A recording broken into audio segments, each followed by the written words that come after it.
The next song I want you to practice is Jingle Bells. I hope you are excited about the song, as everybody is very familiar with the song.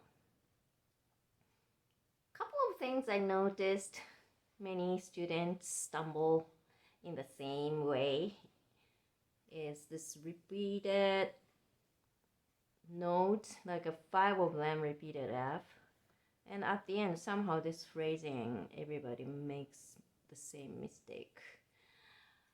Let's take a look at this part.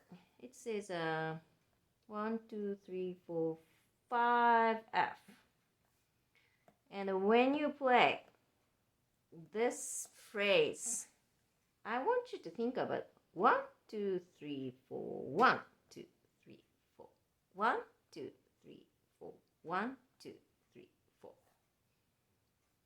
1 2 3 4 1 2 3 4. When you feel 2, it goes to E.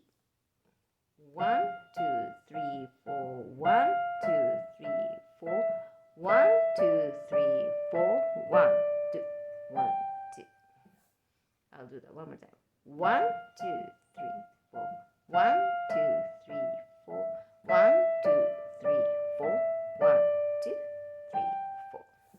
So if you have a little accent here, that might help. But rather than just looking at the notes and try to follow, it's easier if you think 1 2 3 4 1 2 3 4. The note change happens on the second note with this group of 4, and that will be a big help.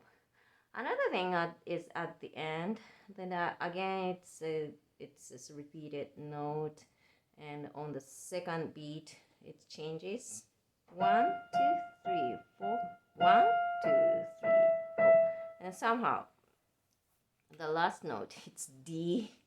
Somehow many students play E, F, and go to D. There is a reason why most students want to play E right here, is going to fourth finger to second finger. This movement is a little awkward. In real life, we don't do those movements with those 2 fingers. So naturally, your brain just switch it to the middle finger because it's easier. Just because physically it's easier. Make sure that we call it those a lazy finger. Fourth finger, ring finger is a lazy finger. And especially going back and forth and 2 and 4. Your brain doesn't want to do it. So my suggestion is just separate from the song. Just try those. If you can do the left hand.